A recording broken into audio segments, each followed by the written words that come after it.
ఆంధ్రప్రదేశ్లో పల్నాడు జిల్లాలో భూకంపం వచ్చింది. అంటే నర్సరావుపేట పల్నాడు జిల్లా కేంద్రం నర్సరావుపేటగా జిల్లా కేంద్రంగా ఉంది.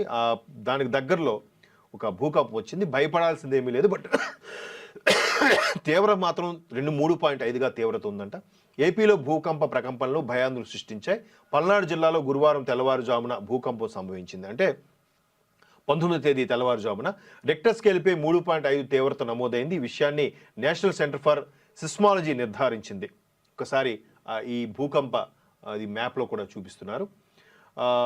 ఇది కూడా ఎలా అంటే రిక్టర్ స్కేల్పై 3.5 ఈ విషయాన్ని నిర్ధారించింది. వినుకొండకు 20 కిలోమీటర్ల దూరంలో, భూ ఉపరితలానికి 10 కిలోమీటర్ల దూరంలో భూకంప కేంద్రాన్ని గుర్తించింది. తెల్లవారుజామున అంటే అందరూ మంచి నిద్రలో ఉంటారు. ఇది నిజంగా ప్రాణాపాయ స్థితి నుంచి బయటపెట్టిందనే చెప్పొచ్చు.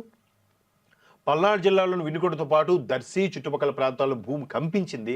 అకస్మాత్తుగా భూమి కంపించడంతో స్థానికులు భయాందోళనకు గురయ్యారు. అయితే స్వల్ప ప్రకంపనల కారణంగా ఎటువంటి ప్రాణ ఆస్తి నష్టం జరగలేదు. భయాందోళనతో కొంతమంది ప్రజలు ఇళ్లను వదిలి బయటికి కూడా వచ్చేశారు. అర్ధరాత్రి అంటే చిన్నపిల్లలు వాళ్ళకి మెలకు రాదు, కానీ పెద్దవాళ్ళు ఏజ్డ్ వాళ్ళు సింపుల్గా ఏదో చిన్న కునుకుపాట్లు పడుతుంటారు తప్ప పూర్తి స్థాయిలో నిద్రపోరు నేపథ్యంలో 3.5 అంటే ఒక విధంగా మోస్తరు ఎక్కువే. కానీ అక్కడ భూమి ఉపరితలంకి అక్కడ మన ఇక్కడ వార్తలో చూడొచ్చు. ఇక్కడ చూడండి, భూమి ఉపరితలానికి 10 కిలోమీటర్ల దూరంలో భూకంప కేంద్రాన్ని గుర్తించింది. దానివల్ల కొంచెం దూరంగా ఉండడం వల్ల పెద్దగా తీవ్ర స్థాయిలో రాలేదు. ప్రాణ ఆస్తి నష్టాలు ఏమీ సంభవించలేదు. సో భయపడాల్సింది ఏమీ లేదు.